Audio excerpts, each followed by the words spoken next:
जय हिंद बच्चों, कैसे हो आप सभी। आज हम पढ़ने वाले हैं नीड के बारे में।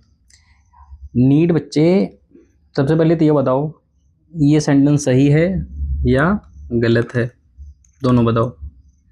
अभी तक आपको यही पता रहा होगा ये सेंटेंस गलत है, ये सेंटेंस सही है, लेकिन मैं आपको बताऊं ये दोनों सेंटेंस सही लिखे हुए हैं। आपको लग रहा होगा इस ही के साथ में नीड्स आना चाहिए, ऐसा बिल्कुल भी नहीं है। यही है, प्रोनाउन है।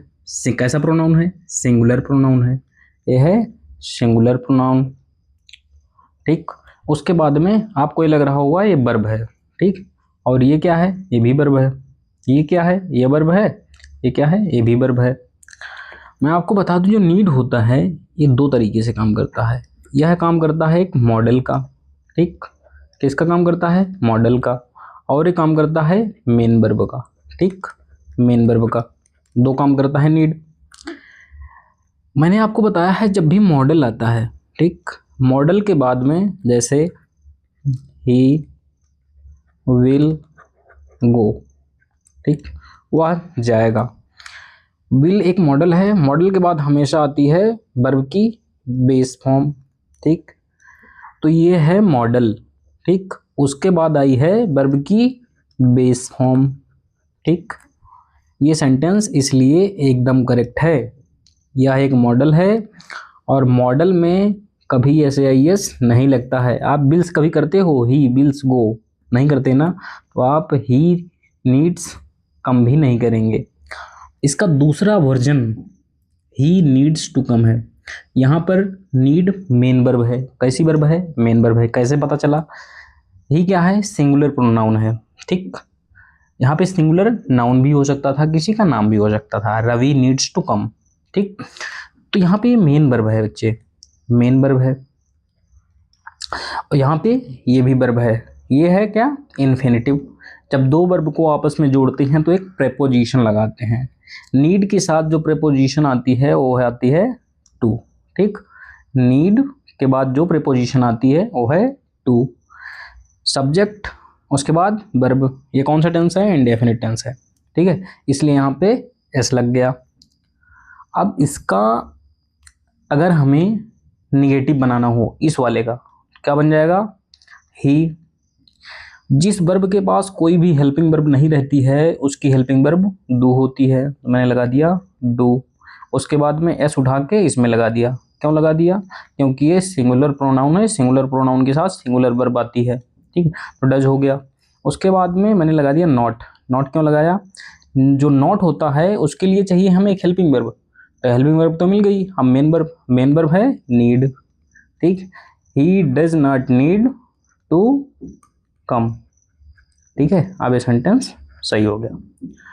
अगर हमें इसका निगेटिव बनाना हो तो कैसे बनाएंगे? लिखेंगे सब्जेक्ट ही, उसके बाद में मॉडल लिखेंगे। जैसे मॉडल है ना विल, इसके बाद हम क्या करते हैं? नॉट लगा देते हैं। उसके बाद वर्ब की बेस फॉर्म, तो क्या हो जाएगा? ही नीड नॉट कम, ठीक है।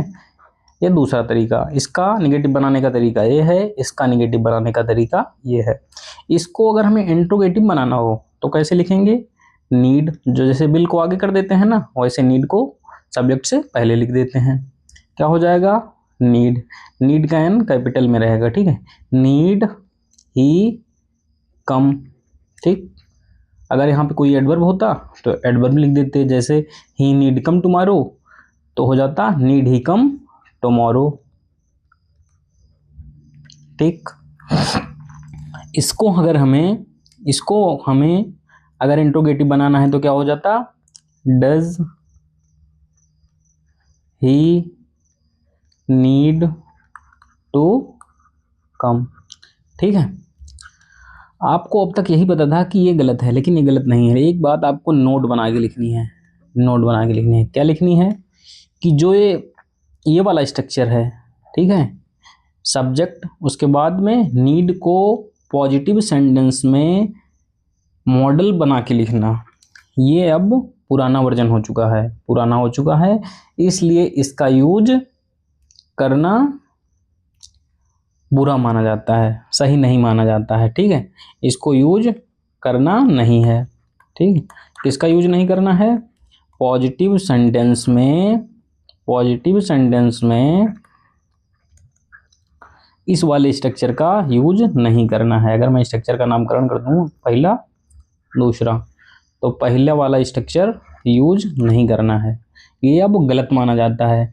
ग्रामेटिकली ये 100% सही है, ये भी सही है, ये भी सही है, ये भी सही है, ये भी सही है, ये भी सही है, लेकिन निगेटिव वाले को अभी तक नहीं माना जाता है कि ये निगेटिव वाला है और ये पुराना वर्जन हो चुका है, लेकिन इसको माना जाता है। ठीक है, तो आज के बाद ध्यान रखना, ये भी सही है, ये भी सही है। अगर आपके एग्जाम में आता है तो आपको ये वाला स्ट्रक्चर नहीं लिखना, आपको ये वाला स्ट्रक्चर लिखना है, क्योंकि समय के हिसाब से जो रूल्स होते हैं वो अपडेट होते रहते हैं। ठीक है, इस वाले स्ट्रक्चर को चेक करो, क्या ये सही है कि गलत है। नीड और ड्रिंक दो वर्ब हैं, बिना प्रेपोजिशन के जुड़ी हुई हैं, मतलब ये मॉडल है और ये है वर्ब की बेस फॉर्म। ठीक, सब्जेक्ट मॉडल वर्ब, उसके बाद बेस की वर्ब की बेस फॉर्म, उसके बाद में ऑब्जेक्ट लिखा हुआ है। ये सेंटेंस 100% करेक्ट है, लेकिन स्टार मार्क लगा के लिख लो, ये अब यूज नहीं होता है। ठीक, अब यूज नहीं होता है, इसको मॉडर्न इंग्लिश गलत मानती है। ठीक है, पुरानी किताबों में आपको जो पुराने ड्रामे हैं जो इंग्लिश में लिखे गए हैं, उसको आप पढ़ोगे तो उसमें इसका यूज मिल जाएगा। इसको देखो, नेगेटिव बनाया गया है, ये है वर्ब। ठीक, ये है एक वर्ब, दोनों को प्रेपोजिशन से जोड़ रखा है। ठीक, प्रेपोजिशन से अगर जोड़ रखा है तो मतलब ये मेन वर्ब है, ये मेन वर्ब है। मेन वर्ब है, अगर कोई भी वर्ब जैसे लिखी रहती है ही गोज या आई गो लिखा रहता है, इसका अगर आप निगेटिव बनाते हैं तो कैसे बनाते हैं? आई डू नॉट गो ऐसे बनाते हैं, या फिर ऐसे लिखते हैं आई गो नॉट, कैसे लिखते हैं? ये वाला तरीका सही है ना, ये वाला गलत है। तो इसमें देखो, इसमें भी एक गलत तरीके से बनाया है। अगर ये मेन वर्ब है तो इसको ऐसे लिखना पड़ेगा, I do not need to drink water. ठीक है, मुझे पानी पीने की ज़रूरत नहीं है, आई नीड ड्रिंक वाटर, मुझे पानी पीने की ज़रूरत है। ये आपका गलत है, ये आपका सही है। अब हम पढ़ेंगे हैव टू के बारे में। हैव टू का यूज कहाँ होता है? जब आप कोई काम करना नहीं चाहते हैं। ठीक है, जब आप कोई काम करना नहीं चाहते हैं, कोई आप पर दबाव डालता है। ठीक, कोई आप पर दबाव डालता है और काम करवाना चाहता है, काम करवाना चाहता है, और आप बिना मन के काम करते हैं, मतलब वो काम आपको करना पड़ता है, तब आप यूज करते हैं हैव टू का। जैसे मुझे जाना पड़ता है, आई हैव टू गो।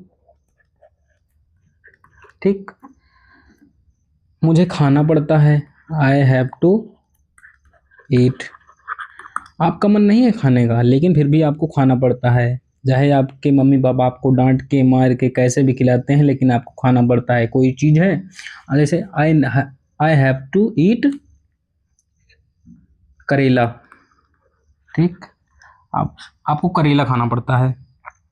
अब करेला खाने का आपका मन नहीं है, लेकिन आपको ज़बरदस्ती आपको खिलाया जाएगा, आपके घर में वही सब्जी बनी है, अब आपके पास दूसरा ऑप्शन नहीं है, आपको खाना ही पड़ेगा। ठीक, जब आपको कोई काम करने का मन ना हो, कोई चीज़ करने का मन ना हो और ज़बरदस्ती आप पे दबाव डाल के काम करवाया जाए, तब आप यूज करते हैं हैव टू का।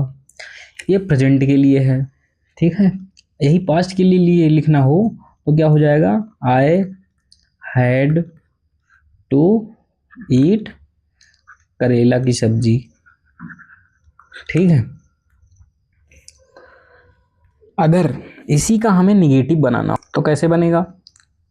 ये है मेन वर्ब, ये टू प्रेपोजिशन से जोड़ रखा है। ठीक, एक वर्ब दूसरी वर्ब को, मतलब कि यह है मेन वर्ब, जब मेन वर्ब के पास कोई हेल्पिंग वर्ब नहीं रहती है तो उसकी हेल्पिंग वर्ब बनती है डू। डू को हम डमी हेल्पिंग वर्ब बोलते हैं, इसलिए क्या बोलते हैं? Dummy helping verb. क्या बोलते हैं? Dummy helping verb. जिसके पास कोई हेल्पिंग वर्ब नहीं होती है उसके पास एक नकली हेल्पिंग वर्ब होती है जिसे हम डू नाम से जानते हैं। जैसे गो देयर लिखा हुआ है, इसके पास कोई भी हेल्पिंग वर्ब नहीं है। अगर हमें नेगेटिव सेंटेंस बनाना है तब हम यूज करेंगे नॉट का, और नॉट कहता है मैं अकेले आऊँगा नहीं, मुझे अगर आना है तो मुझे एक हेल्पिंग वर्ब की ज़रूरत है। अगर हेल्पिंग वर्ब आनी है, इसके पास तो हेल्पिंग वर्ब है नहीं, तो आप कौन सी हेल्पिंग वर्ब लगाओगे? एक डमी हेल्पिंग वर्ब लगाओगे। और डमी हेल्पिंग वर्ब कौन सी होती है? डू। तो क्या हो जाएगा? Do not go there. ठीक ठीक वैसे ही यहाँ पे मेन वर्ब है, इसके पास कोई भी हेल्पिंग वर्ब नहीं है, तो कौन सी डमी हेल्पिंग वर्ब आएगी? डू आएगी। I do not have to go. ठीक, इसका हमें क्वेश्चन बनाना है, इंट्रोगेटिव बनाना है, तो क्या करते हैं हम? हेल्पिंग वर्ब को आगे लिख देते हैं, do I have to go. अगर उसका भी निगेटिव बनाना है तो do I need have to go. ठीक, आपको इतना समझ में आ गया होगा। दूसरा सेम ऐसे ही इस वाले का, इसके पास कोई हेल्पिंग वर्ब है नहीं है। अगर हेल्पिंग वर्ब नहीं है तो आपको एक डमी हेल्पिंग वर्ब चाहिए। डमी हेल्पिंग वर्ब कौन बनेगा? डू। ठीक, आए, उसके बाद में आपको टेंस भी दिखाना है, टेंस बदलना नहीं है, तो आप हो जाएगा डिड।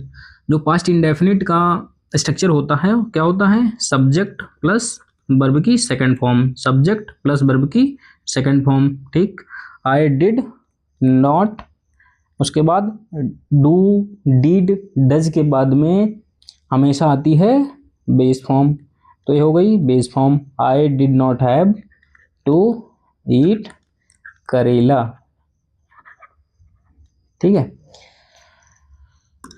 बच्चे, आप लोगों के लिए एक अनाउंसमेंट है। 10 तारीख से 10 अक्टूबर से लेकर 22 नवंबर तक मैं एक ऑफलाइन क्लास स्टार्ट कर रहा हूँ। ठीक, ऑफलाइन क्लास कितनी तारीख से? 10 अक्टूबर से 22 नवंबर तक, 45 दिन के लिए, लगभग 42 से 45 दिन। उसमें आपको पूरा बेसिक कंप्लीट कराया जाएगा, बिल्कुल फ्री ऑफ कॉस्ट। लेकिन ये उन बच्चों के लिए है जो रियली पढ़ना चाहते हैं। ठीक, रियली पढ़ना चाहते हैं। जो पढ़ना नहीं चाहते उनको तो मैं मार के भगा दूंगा। ठीक है, जो पढ़ना चाहते हैं वो उनका स्वागत है, आइए पढ़िए, फ्री में पढ़िए घर पे। और कहाँ पढ़ाया जाएगा? मेरे घर पे। जो लोग मुझे ऑफलाइन जानते हैं, ऑनलाइन मैं किसी को बताऊंगा नहीं कि मैं कौन हूँ, कितना पढ़ा हूँ, कहाँ से आता हूँ, क्या करता हूँ। बस आपको मेरी क्लास अच्छी लगे, आप देखते रहिए। आपको यहाँ कुछ ना कुछ एक्स्ट्रा ही मिलेगा और फ्री में मिलेगा, सब कुछ मिलेगा, सबसे बेस्ट मिलेगा। आपको क्लास 10 तारीख से मैं ऑनलाइन भी आपको फेस दिखा के पढ़ाऊँगा। ठीक, स्मार्ट बोर्ड पर पढ़ाऊँगा, smart board. Interested people can join, interested student can join. ठीक, आपका स्वागत है, आइए ज्वाइन करिए।